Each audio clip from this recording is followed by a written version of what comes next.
Voces de mi ciudad, con Iliana Cervantes Lima. Saludos cordiales de Ecuador, bienvenidos a otro programa más de Voces de mi ciudad. Para nosotros, como siempre, es un gusto invitar a las personalidades que dieron mucho de sí para el aporte de la comunicación, el periodismo y la cultura en general. En este día para nosotros es un gusto tener en este espacio a una personalidad y un referente de la comunicación y el periodismo. Estamos hablando de Edwin Rivadeneira González. Él es diseñador, creativo, escritor y libretista. Señor Edwin Rivadeneira, para nosotros como Voces de mi ciudad es un gusto tenerle en este espacio, sobre todo para conocer su trayectoria, para que usted nos cuente cómo ha sido este hermoso caminar en la comunicación. Muy buenos días. Buenos días a quienes nos estén mirando y gracias por su visita en esta propiedad que es de ustedes también. Para mí, esta trayectoria de mi vida, analizando ya con experiencias, con cosas vividas, ha sido muy hermoso, ha sido muy variado. Nunca repetía lo del día anterior, siempre estábamos creando cosas. Usted vino de la hermosa ciudad de Otavalo, donde estuvo en la escuela, de ahí vino acá a la capital ecuatoriana, donde inició este hermoso trajinar, como yo digo, de la comunicación.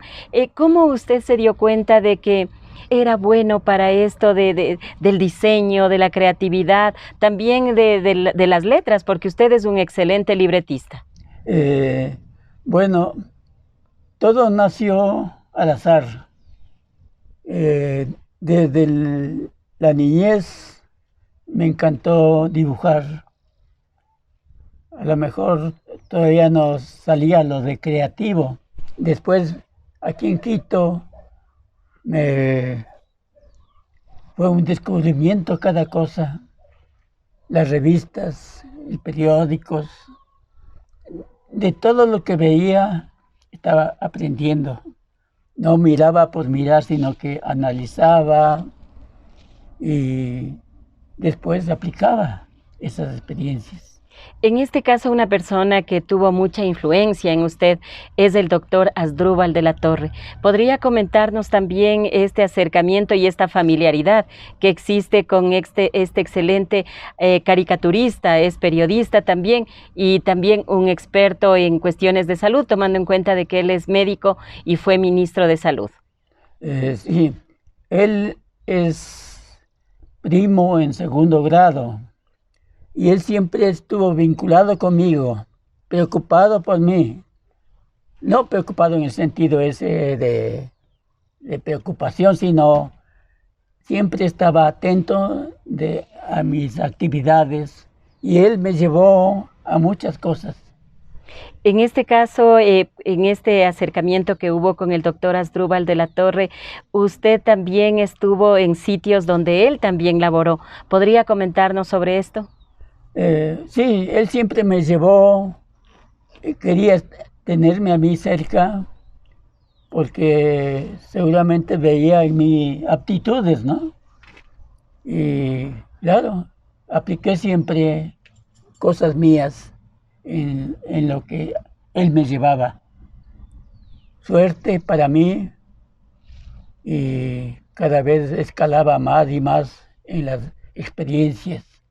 Cuando él fue ministro de Salud Pública, usted es el creador del diseño, del logo del Ministerio de Salud, que todavía no ha cambiado. Pueden cambiar los colores, pero la esencia ahí está. Sí, el símbolo era en rojo sobre fondo blanco. Después le metieron el tricolor, pero se ha mantenido. Y lo lindo es que he visto en los últimos rincones del país ese logotipo, porque la salud está tendida en cada uno de esos rincones. Inclusive, una vez fui al Yasuní, al parque ecológico, y ahí un dispensario y mi logotipo en un sitio tan remoto en el oriente ecuatoriano, me emocionó. Claro que sí. Ahora hablemos de este acercamiento ya con la comunicación.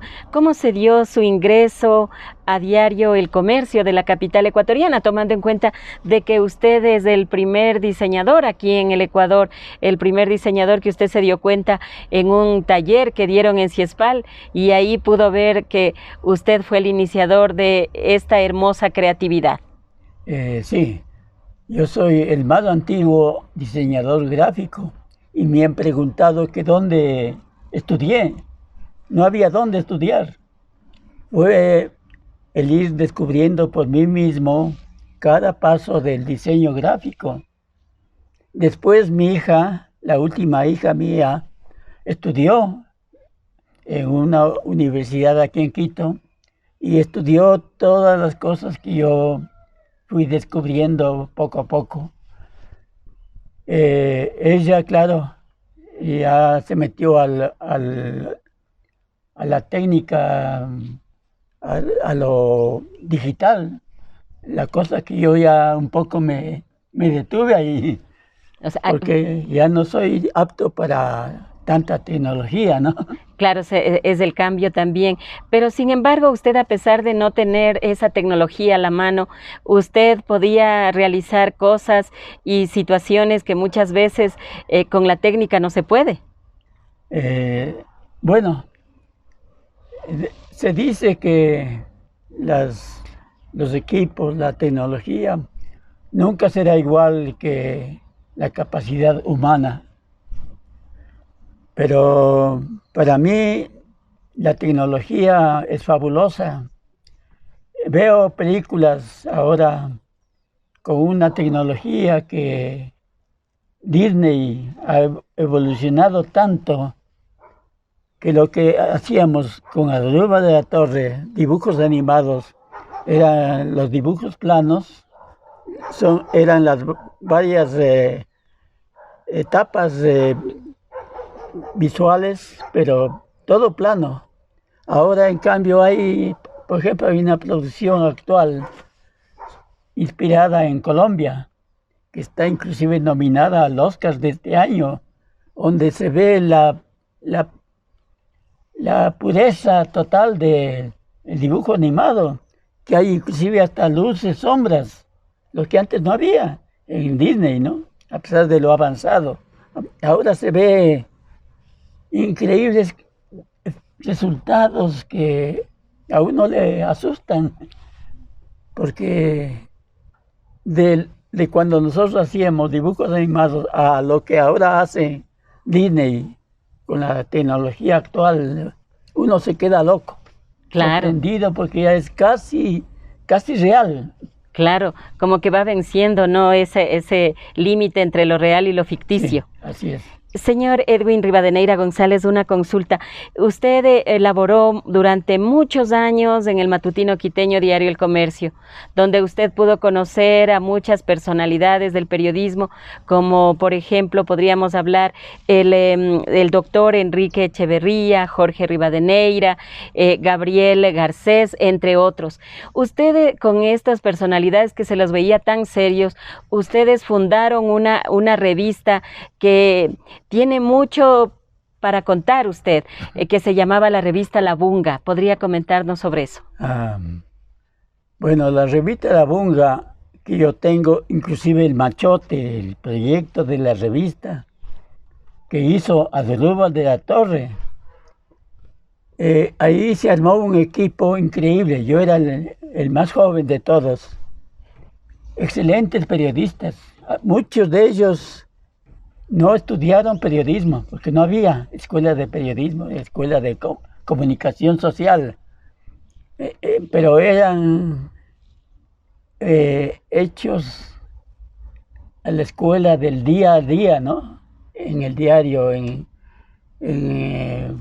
crear cosas, las noticias, todo eran unos excelentes periodistas, muy serios, y se transformaban cuando escribían para La Bunga, que fue la revista, ha sido la revista la mejor de todas en la vida del humor en el periodismo. Ha habido otras revistas, No sea hueso, de otro tabaleño, y otros ensayos, inclusive Roque Maldonado, después de la época de La Bunga, hizo El Duende, una revista muy buena, pero de corta vida. Nosotros llegamos a casi tener 3 años de vigencia con La Bunga.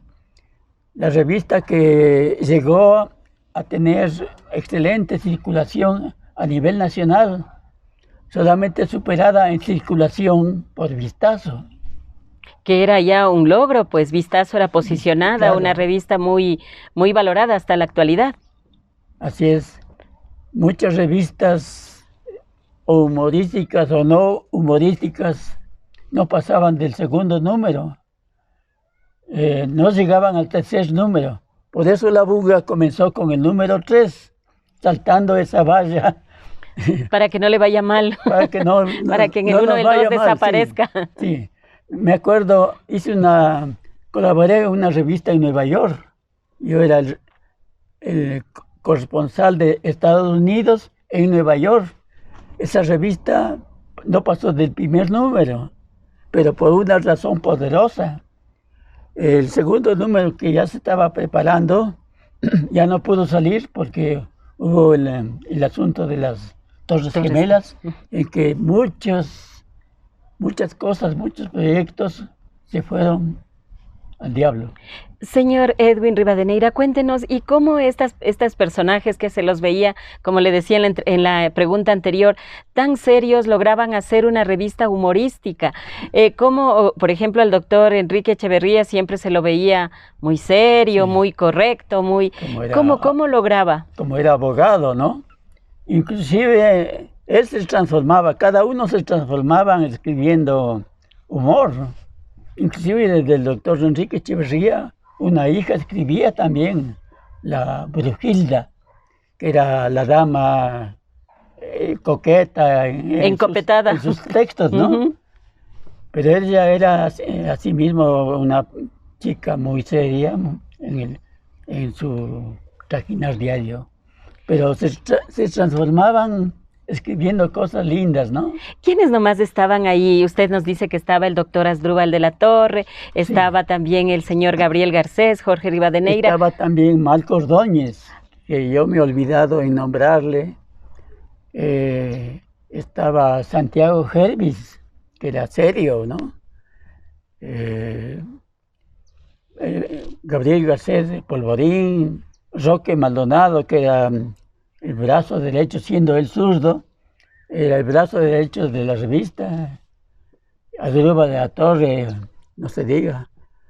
Y en los escritos, José Alfredo Llerena, que era gran poeta, magnífico jefe de redacción, el doctor Enrique Echeverría, Gilberto Mantilla y otros más que me olvido. Periodistas excelentes, muy serios, muy responsables, pero con La Bunga se transformaban y sabían los detalles, las cosas del gobierno. La revista nació en la época de Otto Arosemena. A él se le molestaba mucho y él nunca se molestó por las bromas que le hacíamos. En cambio, después Velasco Ibarra no le gustaba mucho la revista. Inclusive en una ocasión necesitábamos una foto de Velasco Ibarra sonriendo. Y no había. Fue muy difícil hallar una. Era el hombre que se enojaba. Inclusive algo hizo el comercio y él reclamó que cuando un periodista inaugura una escuela, un puente. Así que nosotros decidimos inaugurar el puente del Chiche, que no había sido inaugurado. Fuimos los de La Bunga a inaugurar el puente del Chiche para que no digan que los periodistas no inauguran nada, ¿no? ¿Y de ahí qué dijo el presidente? No, no dijo nada. No hubo respuesta. No hubo enojo ni nada. ¿Y salió en los medios de esta inauguración o no? Creo que sí, sí. Porque fue hasta con discurso de Marcos Dóñez, de inauguración. Inclusive vino la policía y creían que la cosa en serio y hacían guardia y todo, ¿no? Pero ahí fueron toditos los integrantes de la Bunga. Casi todos. Casi todos. Por ejemplo, en esas fotos no está Asdrúbal de la Torre, ¿no? Pero están casi todos, inclusive las esposas de los que eran casados. Bueno, se hacía cada cosa en la Bunga, muy lindo. Y mucha gente creyó que el gobierno nos clausuró, no fue nada de eso, sino que nos cansamos de hacer la revista algún rato. Inclusive querían de la costa de Guayaquil que hiciéramos una versión costeña. No estábamos capacitados no sabíamos. La forma de hablar, los Exacto, chistes, porque son diferentes. Los chistes, ¿no? Especialmente los chistes. No sabíamos o no entendíamos el humor costeño. El humor quiteño, serrano, es más rico, más elocuente, ¿no? El costeño más es el insulto, la mala palabra, cosas así. En cambio, el humor serrano, quiteño es otra cosa, ¿no? También del doble sentido ahí. Hay doble Mucho sentido doble. en ciertas cosas, pero digamos, hay más riqueza de humor. Como más sencillez en la broma. Sí, sí. Lo que usted dijo, el doble sentido, ¿no? Uh-huh. Una consulta, ya que estamos hablando del doctor Asdrúbal de la Torre, ¿es verdad que el doctor Asdrúbal de la Torre, todos sabemos que es un excelente caricaturista, ¿no? Todos vemos hasta ahora a través de las redes sociales cómo él sube sus caricaturas, ¿no? Sobre temas de coyuntura nacional. ¿Es verdad que el doctor Asdrúbal de la Torre diseñó la vaquita de la pasteurizadora Quito? Claro, sí. ¿Podría contarnos algo sobre eso? No sé el cómo ni el cuándo, pero esa vaquita que es muy linda, creación de él. Y es parte de nuestra quiteñidad, porque claro, todos... porque todo el mundo veía en las botellitas de la leche pasteurizada y ese logotipo muy familiar, ¿no? Ah, cierto, que antes habían las botellas de vidrio. Claro. De vidrio y había el loguito de la pasteurizadora con la vaquita en el medio. Consuma la botella del día, ¿no? Vea la fecha, todo. Y nosotros en la Bunga decíamos, vea el día, el año, el siglo. Para que no se confunda, para que no se confunda. Y hablando ya de esa época bonita que usted vivió, no solamente del periodismo, sino también de la radio. Usted conoció a uno de los referentes de la radio ecuatoriana, como es el señor Edison Terán. ¿Podría comentarnos algo sobre cómo se conocieron? ¿Dónde trabajaba él? Bueno, él trabajó en Relaciones Públicas Ecuatoriana de Aviación. Antes, no me acuerdo si antes o después, también trabajó en diferentes entidades. Por ejemplo, él manejaba Canal 6, que era en el Ichimbía, en la Quinta Piedrahíta. Uh-huh. Y una ocasión él me dio una hora, que es muchísimo en televisión, para promocionar las fiestas del Yamor. Y yo contacté a un trío excelente de indígenas que iban a ir al canal. Domingo en la tarde era una hora, imagínense. Con todo yo llevé fotos en blanco y negro grandes que me iban a servir para eso, y me sirvieron mucho, porque el trío no asomaba. Casi faltando 10 minutos, en que yo ya no tenía qué decir, y mi imagen estaba más que quemada, en los términos televisivos, ¿no? Llegaron sudorosos, se les había roto las cuerdas de las guitarras, y domingo no hallaban dónde comprar pero llegaron y todo el resto del tiempo fue actuación de ellos, ¿no? Y salió bien. Y salió... ¿Y qué dijo el señor Edison Terán? Porque decían que él era no muy estaba, exigente. simplemente me dio la hora. Él no asomó nunca por allí, como era domingo, ¿no? Entonces usted le conoció cuando él fue director de Relaciones Públicas de Ecuatoriana de Aviación. Sí, sí, o desde antes.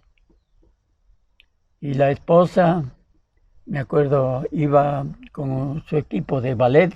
Yo iba también ahí. Y él encargó a ella, a la esposa, que compre piezas antiguas, piezas antes de Colón, las piezas coloniales, es decir, arqueológicas, ¿no? Y me encargó a mí él que viera que son auténticas, ¿no? No falsificadas. Así se hizo. Usted es otavaleño, como dijimos al inicio de esta entrevista. Usted se puede decir que es una de las personas que reactivó y potenció las fiestas de Otavalo. Usted hizo de estas fiestas conjuntamente con otras personalidades de la ciudad, que esta fiesta se convierta como en un símbolo turístico, no solamente de la provincia de Imbabura, sino a escala nacional e internacional. Pero aparte de eso, usted también es dueño de un eslogan que hasta ahora, ya más de 50 años, lo siguen utilizando en esta ciudad. ¿Podría comentarnos sobre ese cambio que se dio en las fiestas del Yamor? Sí, las fiestas del Yamor comenzaron en 1953 y durante 14 años era la fiesta que armaban la gente pudiente de Otavalo, o inclusive las pudientes residentes aquí en Quito iban a Otavalo en la fiesta de Yamor, que durante 14 años, ¿qué era? Era un baile, un sábado más próximo al 8 de septiembre, de la Virgen María, la tradición de hacer la chicha del Yamor, todo eso, ¿no? Eso es el sábado en que se elegía entre las damas que estaban en ese baile de gala. Entre esas damas se elegía la reina del Yamor, mediante votos que era para una misión muy loable, ¿no? Las obras alrededor de la Gruta del Socavón, todo eso, y la Virgen María. Y al otro día, en la piscina Neptuno, cercano a esa gruta, el domingo en la tarde, el baile de coronación de la reina elegida la víspera. Eso era toda la fiesta de amor durante 14 años, imagínense. Otavalo vivía en un ostracismo, en un retroceso en cuanto a la población. Cada vez había menos habitantes. La situación económica de Otavalo era desastrosa, horrible. La gente emigraba y cada vez la situación económica de cada hogar más paupérrima. Entonces nosotros éramos estudiantes aquí en Quito, inquietos. Analizábamos especialmente quién nos dirigía a esas conversaciones. Efrén Andrade, que era el más serio del grupo. El resto éramos medios locos en hacer travesuras, pero también nos metíamos a analizar las cosas serias. Entonces, ¿qué hacer por Otavalo? Analizamos que lo único que salvaría a Otavalo es el turismo. ¿Y el turismo en base a qué? Fue la fiesta de amor, a rescatarle, a transformarle. Y ahí hicimos el planteamiento de una fiesta de 10 días, en vez de las 2 noches en que participaban solo la clase alta. 10 días en que se obligaba a todo mundo a trabajar y todo mundo a participar en la fiesta, participar en bailes, en cosas, ¿no? Bailes barriales. Cada noche había un baile en un barrio o 2 barrios, ¿no? Todo se transformó. Se hicieron por primera vez afiches. Ahí ya me sonó la flauta con el eslogan: la fiesta más alegre en la ciudad más amable del país. Frase que tuve que escribir de apuro porque un pariente mío iba a hacer el lanzamiento de paracaidistas en la laguna de San Pablo. El primer lanzamiento de paracaidistas en el país. El segundo en Sudamérica, porque en Brasil ya habían hecho uno. Entonces el segundo en Ecuador fue en el lago San Pablo. Y como era pariente, el jefe de eso, eran paracaidistas del ejército, no eran de la FAE, sino del ejército ecuatoriano. A él le pedí si es que era posible el lanzamiento de hojas volantes antes del lanzamiento de los paracaidistas. Me dijo que sí. Entonces mi problema era porque no teníamos plata. Conseguí 2 resmas de papel, hacer cortar el tamaño más o menos para hojas volantes. ¿Y ahora qué pongo? Ahí me nació la frase, el eslogan del amor, y se lanzó eso. Y nadie sabía, ni siquiera el resto de amigos que estábamos preparando las fiestas, nadie sabía. Era una total sorpresa el lanzamiento de hojas volantes en Otavalo. Y la gente no sabía qué eran esas hojas que caían del cielo. Lentamente, ¿no? Hasta que vieron que era algo sobre Otavalo y se levantó el entusiasmo de toda la gente. Y toda la gente colaboró. Fue lindo la respuesta. Y vino el problema del alojamiento, porque ya veíamos que iba a llegar a Otavalo mucha gente. No había hoteles, no había nada. Hoteles, habían apenas 2 o 3 hoteles, ¿no? Poca dotación de habitaciones. Inclusive en el comercio era editorialista Fernando Chávez, otavaleño, y puso una nota que nos incomodó, pero era cierto, que no hay alojamiento. Y era cierto, pero era la contra a las fiestas, claro, al entusiasmo nuestro, ¿no? Claro, tomando en cuenta de que había mucha emoción, mucha alegría, y fue como ponerle un freno más o menos. Sí, nos molestó, pero era la verdad. Claro que se hizo una campaña para que la gente recibiera turistas en su casa, hicieran un poco de dinero. Uh-huh. Y se hizo eso. Inclusive muchos fueron a Ibarra, a hoteles de Ibarra, pero se suplió. Y después surgió ya con esta demanda del turismo nuevo, la demanda de hoteles. Crecieron hoteles, pensiones. Y ahora, inclusive Otavalo se transformó poco a poco. Cambió la situación económica. El turismo fue motivo para que las cosas se voltearan. Imbabura de mi vida, Otavalo de mi amor. La fiesta más alegre en la ciudad más amable del país. Quedémonos en su tierra, pero hay un guayaquileño que amó mucho a Otavalo y fue muy valorado también en Quito. Estamos hablando del señor Álvaro Sanfélix, usted fue amigo de él. Sí. ¿Podría usted comentarnos cómo se dio este acercamiento, tomando en cuenta de que él nació en el puerto principal y después viajó a Chile y fue a Otavalo? ¿Cómo fue esta situación?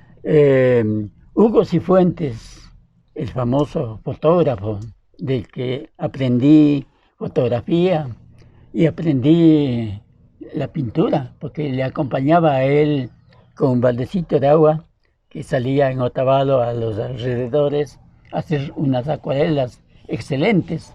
Yo le aprendí a él. Fotografía también le aprendí a él. Él, soñador por su tierra, decidió instalar con otro amigo de él, Augusto Dávila, instalar una emisora. Y le trajo a Álvaro Sanfélix, que estaba en Chile, le gastó el vuelo de regreso y que se instale en Otavalo a dirigir esta emisora, que fue excelente en cuanto a programas vivos. Ujú. Inclusive se hacían novelas infantiles. Y me acuerdo que también de Quito, de acá de Quito, y llevaba a Hugo Cifuentes una caravana de artistas, poetas, declamadores, pintores, músicos, todo. Y se armaba un programa los sábados en la noche en Otavalo. Genial. Pero esa emisora excelente, que tenía la emisora que más tenía programas en vivo en todo el país, pero no tenía publicidad. Álvaro Sanfélix armaba ramas para financiar la emisora, para que siga viviendo, ¿no? O sea, él hacía obras de teatro, hacía presentaciones donde él también actuaba, donde él muchas veces dirigía y libretaba, con la finalidad de que salga un poco de financiamiento para la estación. Sí. Era muy difícil entonces, antes Era muy económicamente. difícil eso. Entonces, como Álvaro llegó a Otavalo a dirigir la radio, nosotros, nuestra jorga, nos hicimos amigos de él. Y después muy amigos. Hicimos muchas cosas excelentes. Estaba yo ingresando a una página que se llama otavalo.org y él consta como ciudadano otavaleño, conjuntamente con el doctor Garcés, con usted, con muchas personalidades, también el señor Cifuentes y todo. ¿Cómo ustedes le adoptaron también al señor Álvaro Sanfélix como otavaleño? Él, como necesitaba actores para las radionovelas, inclusive niños para las radionovelas infantiles, se vinculó con todo el mundo en Otavalo y todo el mundo le llegó a querer, y él mucho más quiso a la tierra y escribió obras estupendas en literatura, ¿no? Por ejemplo, la mejor obra de él para mí es En lo alto Grande Laguna. Es la historia de Otavalo, inclusive partes la historia real y partes la creatividad de él. Crea personajes para ir ilustrando cada hecho histórico. Es una obra linda, muy, muy linda, porque hasta inclusive están las medicinas tradicionales de Otavalo, ¿no? De esas épocas. Todo es lindo, una maravilla de libro para leerlo, ¿no?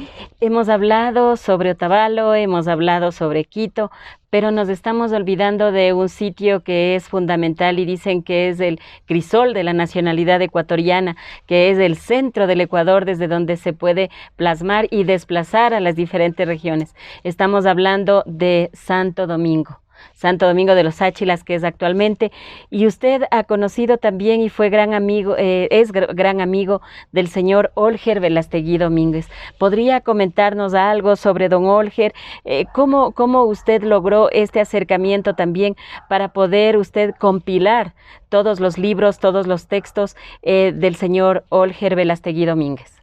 No recuerdo si yo le busqué a él o él me buscó a mí, pero nació una gran amistad. Inclusive con él hemos hecho unos 11 libros sobre Radio Saracay y también la vinculación de la radio, la importancia de la radio con la región. Él fue a Santo Domingo cuando no era ni siquiera parroquia, a instalar una emisora ahí. Era asunto de locos, ¿no? Pero él tenía ya la idea de qué iba a hacer, porque le decían allá mismo, todos sabemos dónde comprar clavos o esto, ¿no? No necesitamos una emisora. Pero, ¿por qué una emisora acá? Y él se instaló con la emisora sabiendo qué iba a ser Santo Domingo. Iba a ser el centro de 4 carreteras básicas para el país que convergen en Santo Domingo de los Colorados, porque la ciudad se sigue llamando Santo Domingo de los Colorados y la provincia actual se llama Santo Domingo de los Sáchigas. Esa aclaración siempre es necesaria porque se confunde, ¿no? Entonces, llegaron las carreteras a Santo Domingo, o de ahí partieron. Y al comienzo él tuvo apoyo, auspicio de los empresarios, los constructores de las carreteras. Y él tenía otra visión. La emisora sirvió porque él promovió la colonización, el cooperativismo en diferentes facetas de la historia de Santo Domingo. Y la radio Saracay, que siempre tuvo un sitio muy especial en el dial de los receptores, la radio sirvió, hasta ahora sirve como correo, telégrafo, teléfono, porque Santo Domingo y sus colonizadores en una extensa área del cantón, en la provincia actual, era la necesidad de comunicación con sus familiares en otras partes del país. Inclusive sirvió y fue promotor la radio y Olger especialmente para que Santo Domingo sea el remedio a la situación caótica, la sequía en Manabí y la sequía en Loja. Entonces mucha gente de las dos provincias especialmente, ¿no? Porque después hasta inclusive de Colombia, mucha gente huyó por la violencia a establecerse en esa zona. Santo Domingo fue, y la radio fue factor para solución de esos problemas. En este caso, don Olger, por ejemplo, era un estudiante de medicina. Él estudió medicina en Guayaquil, estudió medicina en Quito, pero en el puerto principal él siempre cuenta alguna anécdota también de una carreta. No sé si usted me pueda comentar sobre esa anécdota. En los últimos libros que hicimos con él está eso.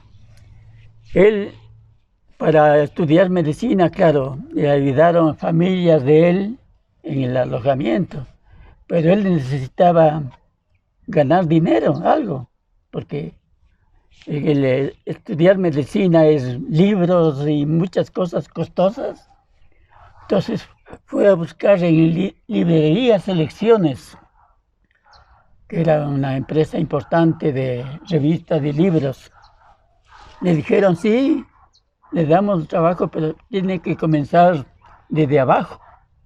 El desde abajo era jalar una carreta desde el almacén hasta la empresa de correos para retirar las revistas que llegaban y los libros que llegaban para esa librería. Y él cuenta y narra inclusive en los últimos libros que iba agachado por si acaso algún paisano le vea, ¿no? Y claro, agachado no le iban a reconocer. Entonces esa es una anécdota que él contaba, pero en cambio ya llegó él a Santo Domingo. ¿Y por qué le pondría Saracay? Buscaba. Primero la radio no se llamó Saracay, sino Ecos de Occidente. Pero eso era un nombre muy común entre las emisoras del país, ¿no? Y después le cambió en muy poco tiempo a Saracay por un gran, no gobernador, sino un gran curandero, vegetalista, colorado, ¿no? Él se llamó Saracay y por eso hay Sí. una cooperativa, hay un hotel, todo. Joaquín Saracay. Entonces hay cooperativa de transportes, Hotel Saracay y la radio tenía que llamarse Saracay.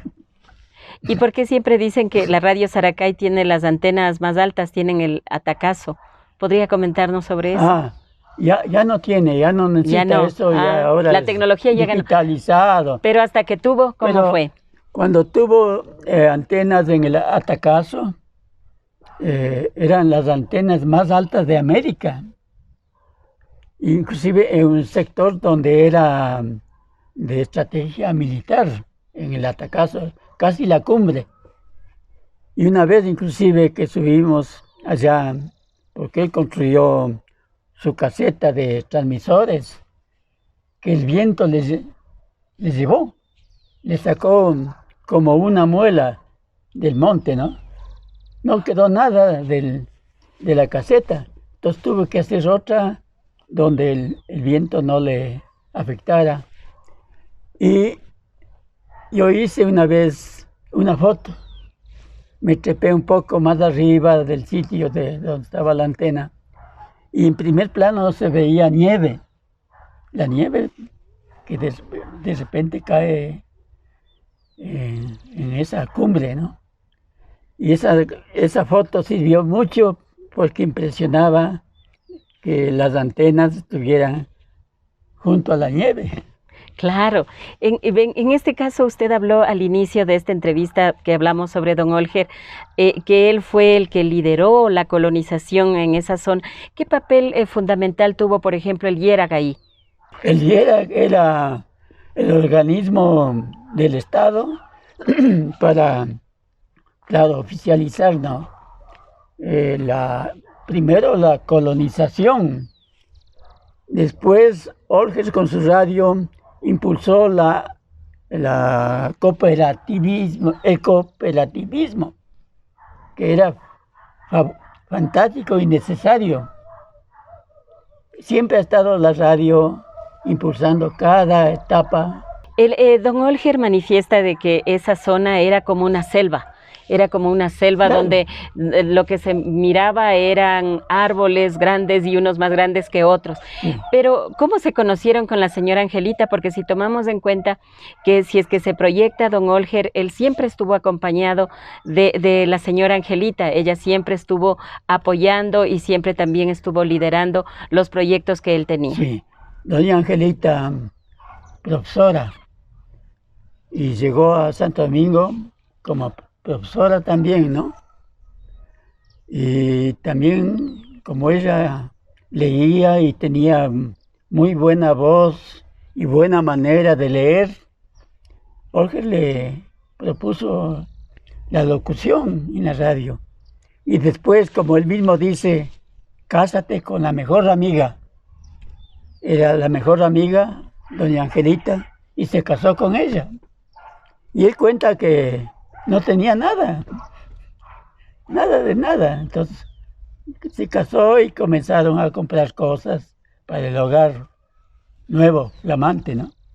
Claro, y muchas veces dicen que en esa época, como usted mismo manifestaba, que Radio Saracay se convirtió en el telegrama de la época, ¿no? Donde se decía a los familiares que están bien o le mandaban una canción. Usted tal vez tiene alguna anécdota, usted que fue el compilador de los libros, sobre todo de los mensajes musicales, porque muchas veces los mensajes musicales se trataba de reducir lo más que se podía, igual que un telegrama, pero en realidad el mensaje puede ser diferente ya cuando se lo lee. Sí, hay muchas anécdotas jocosas, ¿no? Una de esas, por ejemplo, que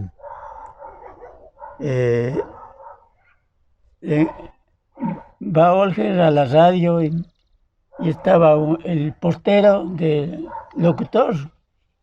Y el locutor se fue a volver y me dejó a mí el micrófono. Ya.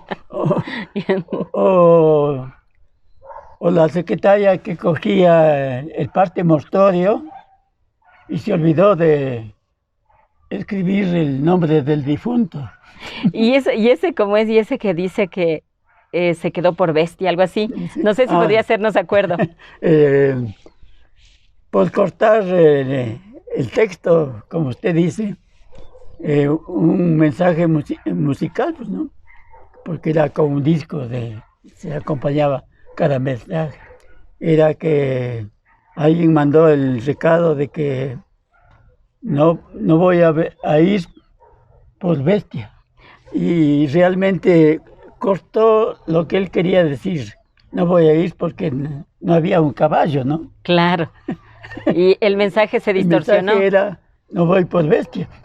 Y dicen, hablan mucho acerca de que don Olger tiene un buen sentido del humor y él es muy saludador, saluda mucho a la gente. O sea, le gusta entrar en un sitio y le gusta saludar con todos.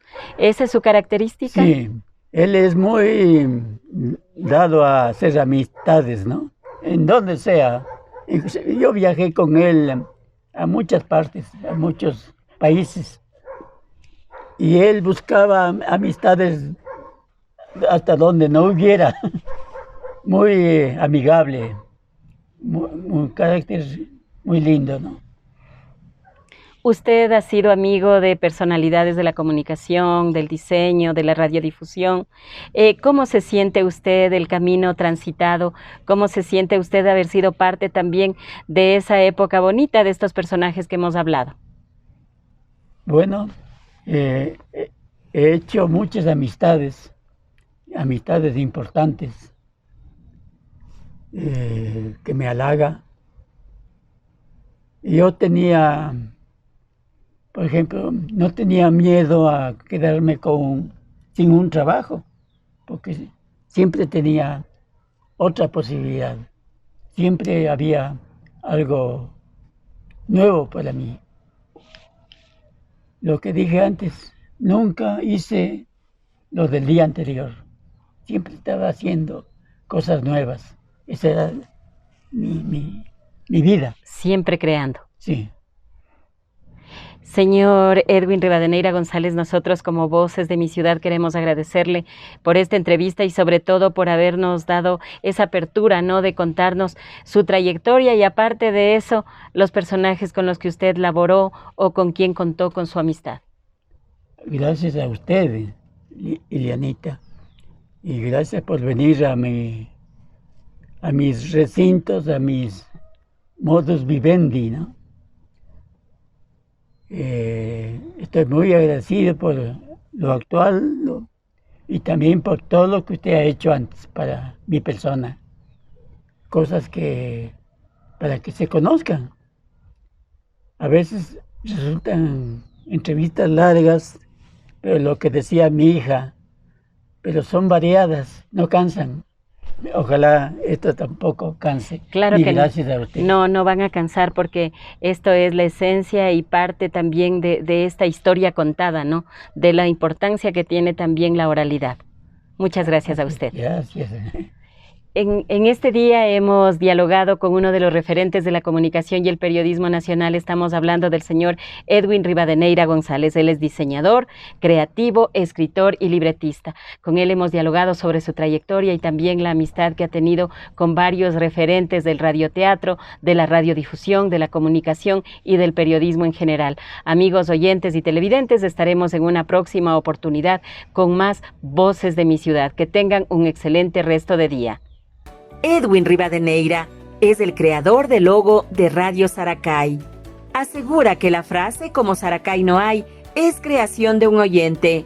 Olger le pidió que personifique a un colorado diciendo esta frase. Primero, la frase "como Saracay no hay", eso es creación de algún oyente. Entonces, Olger me pidió que personifique a un colorado diciendo esa frase. Entonces me imaginé un colorado, un niño, y atrás la vegetación selvática de Santo Domingo, de la zona, ¿no? Y lo hice lo más simpático el personaje, ¿no? Con rasgos sencillos que pegaron bien. Tanto es que Olger utilizó esa imagen del coloradito. Inclusive él quería que le pusiera audífonos al Colorado y yo me negué. Era cargarle de elementos al Colorado y le dejé simplemente con su vestimenta elemental. Me salió lindo, me encantó. Sí, me encanta eso, ¿no? Ujú. Es una de las mejores cosas que yo he hecho, ¿no?